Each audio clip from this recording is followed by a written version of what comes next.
গল্পের শুরুতে ইন্দোনেশিয়ার একটা জেলকে দেখানো হয়। সেখানে একজন পুলিশ অফিসার কিছু গার্ডদেরকে নিয়ে একজন ভয়ঙ্কর গ্যাংস্টারকে দেখতে এসেছে।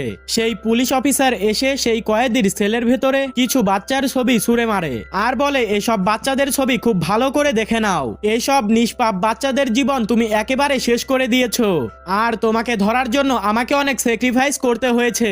তাই তোমাকে যতক্ষণ যোগ্য শাস্তি না দেওয়া হচ্ছে ততক্ষণ আমি বসে থাকবো না। কিন্তু পুলিশ অফিসারটি ভাবতেও পারেনি এই কয়েদি এখান থেকে পালানোর আগে থেকেই সব ব্যবস্থা করে রেখেছিল। কিছুক্ষণ পর দেখা যায় একজন স্টাফ সেখানে চলে আসে ঝাড়পোছা করার জন্য, কিন্তু হঠাৎ করেই সে ওখানে থাকা গার্ডদের উপর হামলা করে দেয়। এরপর পুলিশের সঙ্গে তার তুমুল ফাইটিং শুরু হয়ে যায়, আর সেই সুযোগ কাজে লাগিয়ে সেই ভয়ঙ্কর গ্যাংস্টারটি জেলের বাইরে চলে আসে। তার নাম হলো লি। লি হচ্ছে এই মুভির মেন ভিলেন। তাকে চাইনিজ মাস্টার নামেও ডাকা হতো। জেল থেকে বের হয়ে লি সেই অফিসারকে নিজের হাতে উপরে পাঠিয়ে দেয়, কিন্তু ভেতরে থাকা সমস্ত গার্ড মারা গেলেও দেখা যায় বাইরে এখনো অনেকগুলো গার্ড অস্ত্র হাতে নিয়ে দাঁড়িয়ে আছে। লি সেখান থেকে বের হওয়ার জন্য একটা প্ল্যান করে। সে তখন কিছু আসামিদেরকে তাদের সেল থেকে বের করে আর তাদেরকে কিছু বন্দুক দেয় আর বলে, যদি বাইরে থাকা গার্ডদেরকে মেরে ফেলতে পারো তাহলে তোমরা একেবারে এখান থেকে মুক্ত হয়ে যাবে। এই জন্য সেই কয়েদিগুলো সেই গার্ডদের সঙ্গে ভয়ঙ্কর গোলাগুলিতে জড়িয়ে পড়ে, আর এই ভয়ঙ্কর গোলাগুলিতে গার্ডদের সঙ্গে সঙ্গে অনেকগুলো কয়েদিও মারা যায়। আর এবার লির সামনে কোনো বাধাই রইল না। এরপর সে নিরাপদে সেই জেল থেকে পালিয়ে যায়। এরপরে সিন চেঞ্জ হলে আমরা একজন জেলেকে দেখতে পাই, যে কিনা সমুদ্রের পাশে একজন মানুষকে পড়ে থাকতে দেখতে পায়। কাছে আসলে সে বুঝতে পারে লোকটা সমুদ্রের স্রোতের সঙ্গে ভেসে ভেসে এখানে চলে এসেছে। জেলে তখন লোকটাকে নিয়ে এসে হাসপাতালে ভর্তি করে। এরপরেই দেখতে দেখতে কয়েক মাস কেটে যায়। এখানকার হসপিটালে কর্মরত একজন ডক্টর আলীকে দেখানো হয়। আলীকে দেখে কিছুটা চিন্তিত মনে হচ্ছিল, কারণ কয়েক মাস যাবৎ তার একজন পেশেন্ট কোমায় রয়েছে। সে প্রতিদিনের মতো আজও তার পেশেন্টকে দেখার জন্য তার কাছে আসে। আলী লোকটা শরীরের আঘাত দেখে বলতে থাকে, কে তুমি আর কেনই বা তোমার কেউ এমন হাল করেছিল? যেহেতু আলী তার পেশেন্টের নাম জানতো না, এই জন্য সে তার নাম রেখে দেয় ইসমাইল। হঠাৎ করে একদিন ইসমাইলের জ্ঞান ফিরে আসে, মানে সে কোমা থেকে বাইরে চলে আসে। তবে দেখা যায় সে তার পুরনো কোনো স্মৃতি মনে করতে পারছিল না। এই জন্য সে আলীকে তার ব্যাপারে কিছুই জানাতে পারে না, এমনকি সে নিজের নাম পর্যন্ত ভুলে গিয়েছে। এসব দেখে আলী বলে, যতদিন না পর্যন্ত তুমি নিজের নাম পরিচয় মনে করতে পারছো ততদিন আমি তোমার নতুন নাম ইসমাইল বলে ডাকবো।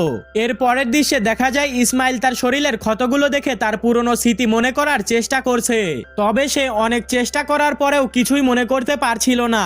এভাবেই আরো অনেকগুলো দিন কেটে যায়, কিন্তু এখনো তার কোনো কিছুই মনে পড়ছে না। এসব দেখে আলী তাকে সমুদ্রের কিনারায় নিয়ে আসে।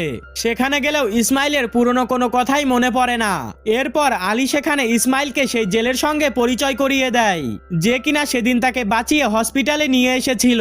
ইসমাইলও সেই জেলেকে তাকে বাঁচানোর জন্য ধন্যবাদ জানায়। অন্যদিকে আমরা লিকে দেখতে পাই, যে কিনা এই আইল্যান্ডের কিছু লোকাল গুন্ডাদের সঙ্গে ডিল করতে এসেছে। তবে দেখা যায় সেই গুন্ডাদের লিডার লিয়ের ওপরে প্রচন্ড রেগে আছে, কারণ লি তাকে নকল বন্দুক এবং নকল ড্রাগসের সাপ্লাই করছিল। তাই সেই লোকটা রেগে বলে, আমি এখন তোমার সঙ্গে আর কোনো ডিল করতে চাই না, আর চারিদিকটা খুব ভালো করে তাকিয়ে দেখো, আমি তোমাকে শেষ করে দেওয়ার জন্য অনেকগুলো গুন্ডা ভাড়া করে নিয়ে এসেছি। তবে এই লিডারের কোনো ধারণাই ছিল না যে লি কোনো কাঁচা খেলোয়াড় না। লি আগে থেকে এইসবের বন্দোবস্ত করেই রেখেছিল। এদিকে ওয়্যার হাউসের বাইরে লির কিছু লোক দাঁড়িয়ে আছে। এরপর তারা এসে সেই লোকাল গুন্ডাদেরকে মারতে শুরু করে। এরপরে সেই লোকাল হাউসের মাঝে লিয়ের সঙ্গে থাকা সেই লেডি কিলার সেখানে থাকা গুন্ডাদের সঙ্গে ফাইট করতে থাকে। সেই লোকাল গুন্ডা ভেবেছিল লিয়ের সঙ্গে মাত্র 4-5 জন লোক, সে কিভাবেই তার এতগুলো লোকদেরকে হারাতে পারবে। কিন্তু সে এটা বুঝতেই পারেনি যে লিয়ের সঙ্গে আসা এই 4-5 জন লোক এত ভালো ট্রেন করা যে নিমেষেই তারা কয়েকশো জন মানুষদেরকে খেয়ে দিতে পারে, কারণ তারা একাই ছিল কয়েকজনের সমান। এরপর লি সেই লিডারকেই উপরে পাঠিয়ে দেয়। তখন ওই লিডারের ডান হাত নোভা প্রচন্ড ভয় পেয়ে যায়। সে নিজের জীবন বাঁচানোর জন্য লিকে একটা গোপন তথ্য দিয়ে দেয়। সে লিকে জানায় আজ থেকে কয়েক মাস আগে একজন জেলে একটা লোককে সমুদ্র থেকে বাঁচিয়ে হসপিটালে ভর্তি করেছে, কিন্তু এখানকার কেউই তার পরিচয় সম্পর্কে কিছুই জানে না। তাই আমার মনে হয়েছে লোকটা হয়তো তোমার গ্যাংয়েরই হবে। এইসব কথা জানতে পেরে লি খুবই টেনশনে পড়ে যায়। আর এখানে লির কথাই বোঝা যায় লির সঙ্গে ইসমাইলের কোনো না কোনো কানেকশন অবশ্যই আছে। এরপর দেখা যায় লি নোভাকে প্রাণে না মারলেও গুলি করে তার কান ছিঁড়ে ফেলে আর বলতে থাকে নিজের প্রাণ বাঁচাতে চাইলে দ্রুত হসপিটালে গিয়ে ওই লোকটার খবর বের করো। এর পরের সিনেই দেখা যায় নোভা হসপিটালে চলে এসেছে আর সেখানে থাকা স্টাফের সঙ্গে মাস্তানি করতে শুরু করে আর তার ভেতরের সমস্ত রাগ ওই স্টাফের উপরে ঝাড়তে থাকে। সে পুরো হসপিটালকে চিৎকার করে মাথায় তুলে নেয়, সে গার্ডকেও থাপ্পড় মেরে দেয়। এত হইচই শুনে আলী সেখানে চলে আসে আর পরিস্থিতি কিছুটা শান্ত করে। এরপর আলী নোভাকে কেবিনে আনে আর তার ড্রেসিং করতে শুরু করে। তখন নোভা আলীর কাছে ইসমাইলের ব্যাপারে জিজ্ঞেস করে, কিন্তু আলী কিছুই না জানার ভান করে, কারণ আলী ভাবতো ইসমাইল খুবই সাধারণ একজন মানুষ, তাই সে কিছুতেই চাইছিল না নোভা তার কোনো রকম ক্ষতি করুক। তবে আলীর হাবভাব দেখে নোভা বুঝে যায় হয়তো আলী ইসমাইলের ব্যাপারে কোনো কিছু লুকাচ্ছে, তাই সে এবার সত্যিটা বের করার জন্য আলীকে সিডিউস করতে শুরু করে। ঠিক সেই সময় ইসমাইল এসে আলীকে নোভার থেকে দূরে সরিয়ে নেয়। যতই সে তার পুরনো স্মৃতি ভুলে যাক না কেন, কিন্তু সে তার ফাইটিং স্কিল এখনো ভোলেনি। এই জন্য যে কোনো বিপদ দেখলে সে আগের মতোই মুভ করতে শুরু করে। ইসমাইলের এমন ফাইটিং স্কিল দেখে নোভা বুঝে যায় সে তাকে কখনোই হারাতে পারবে না। এই জন্য সে দ্রুত সেখান থেকে চলে যায়। আর ইসমাইলের এমন রূপ দেখে আলীও অনেকটা অবাক হয়ে যায়। সে এবার নিশ্চিত হয় ইসমাইল কোনো সাধারণ মানুষ না। এরপর যাওয়ার পথে আলী ইসমাইলকে বলে, এই জায়গাটা তোমার জন্য একেবারেই নিরাপদ নয়, তাই পরদিন তুমিও আমার সঙ্গে জাকার্তায় চলে যাবে। তবে ইসমাইল বলে, আমাকে আমার পুরনো স্মৃতি ফিরে পেতে হলে এখানেই থাকতে হবে, কারণ যাদের জন্য আজ আমার এরকম অবস্থা হয়েছে তাদেরকে আমি অবশ্যই খুঁজে বের করব। তবুও আলী ইসমাইলকে অনেক বোঝানোর চেষ্টা করে, কিন্তু ইসমাইল বলে সে অবশ্যই কিছুদিনের জন্য হলেও তার কাছে জাকার্তায় যাবে, কারণ এখন ইসমাইলও আলীকে পছন্দ করতে শুরু করেছে। দেখা যায় যখন ইসমাইল তার পুরনো স্মৃতিগুলো মনে করার চেষ্টা করে তখনই তার সামনে কিছু বাচ্চাদের মুখ ভেসে ওঠে, তবে তাদের অবস্থা অনেক খারাপ ছিল। এসব দেখার পর ইসমাইল এর কারণ জানার জন্য আরো বেশি চিন্তিত হয়ে পড়ে। এরপর আলীর জাকার্তায় যাওয়ার দিন চলে আসে, তাই ইসমাইলও আলীকে এগিয়ে দেওয়ার জন্য বাস স্ট্যান্ড পর্যন্ত চলে আসে। কিন্তু একটু দূরে দেখা যায় লি কিছু গুন্ডাদেরকে ইসমাইলের ওপর নজর রাখার জন্য পাঠিয়েছে। এরই মধ্যে হঠাৎ করে সেই গুন্ডাদের গাড়ির সামনে আরেকটা গাড়ি এসে দাঁড়িয়ে পড়ে, যে কারণে তারা ওই দুইজনকে দেখতে পারছিল না। তাই তারা মনে করে ইসমাইলও হয়তো আলীর সঙ্গে জাকার্তায় যাওয়ার জন্য বেরিয়ে পড়েছে। এরপর সেই বাসটা কিছু দূর নির্জন জায়গায় পৌঁছালে লির সেই লোকেরা তাদের গাড়িটা মাঝপথে রেখে সেই বাসটাকে থামিয়ে দেয়। দেখা যায় লির পাঠানো লোকেরা দেখতে অনেক ভয়ঙ্কর ছিল। এসেই তারা বাসের ড্রাইভারকে গুলি করে মেরে ফেলে, এমনকি সেখানে থাকা বেশিরভাগ প্যাসেঞ্জারকেই তারা মেরে ফেলে। কিন্তু সেখানে কোথাও তারা ইসমাইলকে দেখতে পায় না। এসবের মধ্যে আলী ইসমাইলকে কল করে এসবের ব্যাপারে জানিয়ে দেয়। এসব শুনে ইসমাইল দ্রুত সেই জেলেকে সাথে নিয়ে বেরিয়ে পড়ে। এদিকে সেই গুন্ডারা আলীকে গান পয়েন্ট করে ইসমাইলের ব্যাপারে জিজ্ঞেস করতে শুরু করে আর জিজ্ঞাসা করে আবিদ কোথায় আছে। আসলে ইসমাইলের আসল নাম ছিল আবিদ। লির লোকজন আবিদকে খুঁজতে এখানে এসেছে। কিছু জানতে না পারায় লোকগুলো আলী এবং একটা ছোট বাচ্চাকে তাদের সঙ্গে নিয়ে চলে যায়। এরই মধ্যে ইসমাইল সেখানে পৌঁছে যায়, কিন্তু সে আলীকে কোথাও দেখতে পায় না। তখনই লির পাঠানো কিছু গুন্ডারা বাসের মধ্যে ইসমাইলের উপরে আক্রমণ করে দেয়। তবে নিমেষেই ইসমাইল সেসব গুন্ডাদেরকে একেবারে ভর্তা বানিয়ে দেয়। তবে এসবের মধ্যে সেই জেলে সেখানেই মারা যায়। তবে এরপর দেখা যায় ইসমাইল সেখান থেকে যেতে যাবে, ঠিক তখনই পুলিশ তাকে অ্যারেস্ট করে নেয়। অন্যদিকে লির সেই গুন্ডারা আলী এবং সেই বাচ্চাটাকে তাদের সিগারেট ডেরায় নিয়ে আসে এবং একটা রুমে নিয়ে আটকে রাখে। আর এবার নোভার কাজও এখানেই শেষ হয়ে যায়। তবে সে এই কাজ নিয়ে একটু বেশিই বড়াই করতে থাকে। এসব শুনে লির গুন্ডারা তাকে সেখানেই গুলি করে মেরে ফেলে আর আলী এবং সেই বাচ্চাটাকে সেই ঘরে আটকে রেখেই চলে যায়। এদিকে ইসমাইলকে পুলিশেরা জিজ্ঞাসাবাদ করছিল। ইসমাইল সবকিছু সত্যি সত্যি বলার পরেও সেই অফিসাররা তার কোনো কথাই বিশ্বাস করছিল না। অফিসারটা বিশ্বাসই করতে পারছিল না যে ইসমাইল তার আগের সব স্মৃতি ভুলে গেছে। ইসমাইল সেই অফিসারদেরকে জানায়, আমি নিজেও জানি না যে বাসের সব লোকজনদেরকে কারা ওইভাবে মেরেছে, কিন্তু তারা আমার বন্ধু আলীকে কিডন্যাপ করে নিয়ে গেছে। এই জন্য তো আপনাদেরকে আমাকে এইভাবে প্রশ্ন করা উচিত না, বরং আপনাদের উচিত আমাকে সাহায্য করা। তবে পুলিশ অফিসার লিয়ের ছবি দেখিয়ে বলে, এই লোকটাকে কোথায় খুঁজে পাবো আমরা? তবে ইসমাইলের পুরনো কোনো স্মৃতি মনে না থাকায় সে লিকে চিনতেই পারে না। এবার সেই অফিসার লিয়ের ব্যাপারে বলতে থাকে।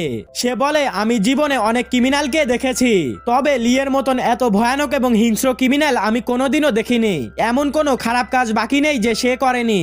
তবে তার করা সেই খারাপ কাজদের মধ্যে মধ্যে সবথেকে ভয়ঙ্কর কাজ হলো বাচ্চাদেরকে বিশেষ ট্রেনিং দিয়ে গ্যাংস্টারে পরিণত করা। তার কথায় সেই বাচ্চারা কাউকে মারতে একবার ভাবে না, আর সেই বাচ্চারা এখন অনেক বড় হয়ে গিয়েছে। এক কথায় বলতে গেলে তারাই এখন তার সঙ্গী। লি তাদেরকে এমন একটা মেশিনে পরিণত করেছে যে তার একটা কথাতে তারা কোনো ভয়ানক কাজ করতে দুইবার ভাবে না। তখন ইসমাইল বলে, কিন্তু এসব কথা আপনি আমাকে কেন শোনাচ্ছেন? এই সব ঘটনার সঙ্গে আমার কি সম্পর্ক? এই কথা শুনে সেখানে সেই অফিসার লির একটা ছবি বের করে, যেটার পাশে ইসমাইল বসা ছিল। এই ছবি থেকে এটাই প্রমাণিত হয় যে ইসমাইল ও লিয়ের গ্যাংয়ের একজন মেম্বার ছিল। আর ঠিক এই কারণেই পুলিশ অফিসার তাকে সাহায্য না করে জিজ্ঞাসাবাদ করতে শুরু করেছে। ঠিক এমন সময় হঠাৎ করে তাদের ইলেকট্রিসিটি অফ হয়ে যায়, আর বাইরে থেকে ফায়ারিং এর আওয়াজ আসতে শুরু করে। এর মানে লিয়ের সেই গ্যাং এখানেও পৌঁছে গেছে। কিছুক্ষণের মধ্যেই গুন্ডারা সেই পুলিশদেরকে মেরে ফেলে।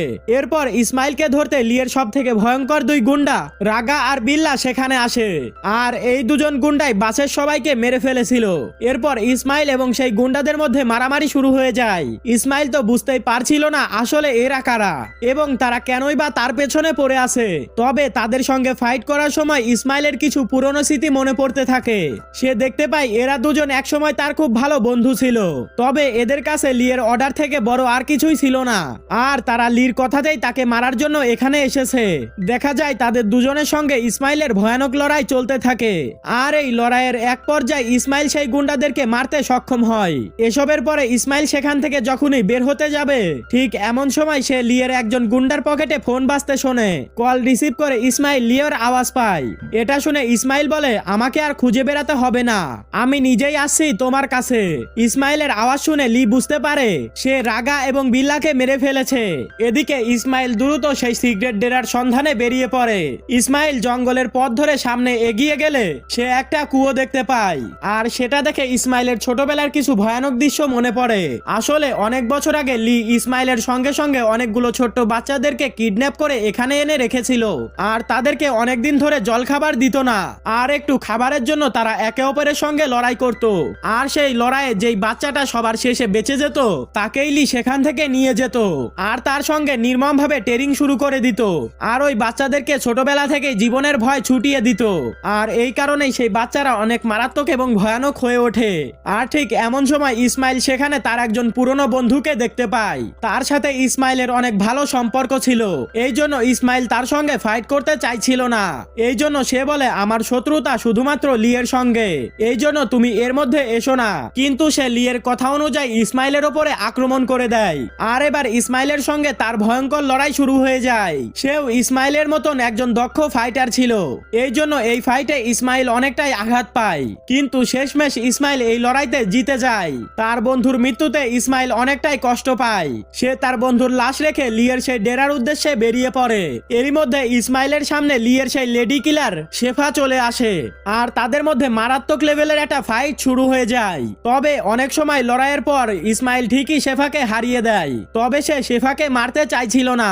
এই জন্য সে শেফাকে বলে, লি নামের ওই শয়তান আমাদের সবার জীবনকে জাহান্নামে পরিণত করেছে, তাই তোমারও উচিত আমার মতন লিয়ের বিরুদ্ধে গিয়ে এই গ্যাং থেকে বেরিয়ে আসা।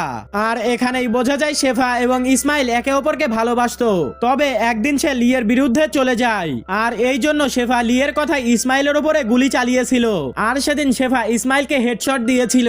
এই জন্য সে তার পুরনো সমস্ত স্মৃতি হারিয়ে ফেলেছিল, তবে সে তার ভাগ্যক্রমে বেঁচে গিয়েছিল।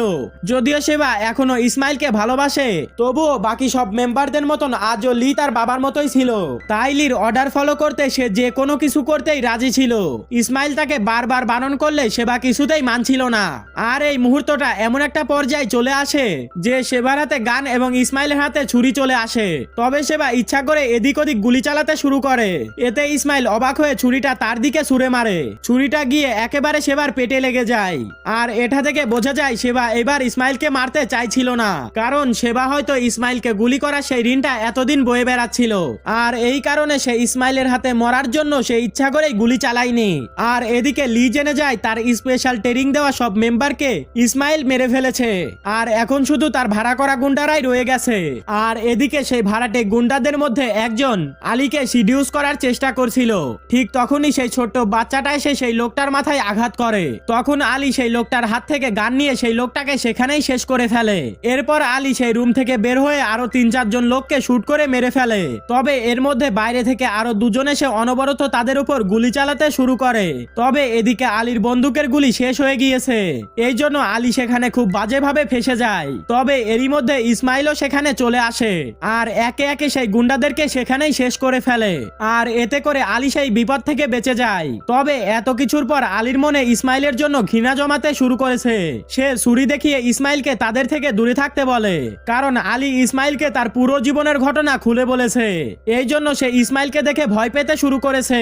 তখন ইসমাইল বলে, আমি আমার পুরনো জীবনকে বেছে নেইনি, আর এখন আমি এই জায়গায় এসেছি শুধুমাত্র তোমাকে বাঁচানোর জন্য, কারণ তুমি আমাকে নতুন একটা জীবন দিয়েছো। এইসব কথাই আলীও কিছুটা ঠান্ডা হয়। শেষ মুহূর্তে আলী ইসমাইলকে শক্ত করে জড়িয়ে ধরে কাঁদতে শুরু করে। এরই মধ্যে সেখানে লি চলে আসে আর কোনো কথা না বলে সে ইসমাইলের উপরে আক্রমণ শুরু করে দেয়।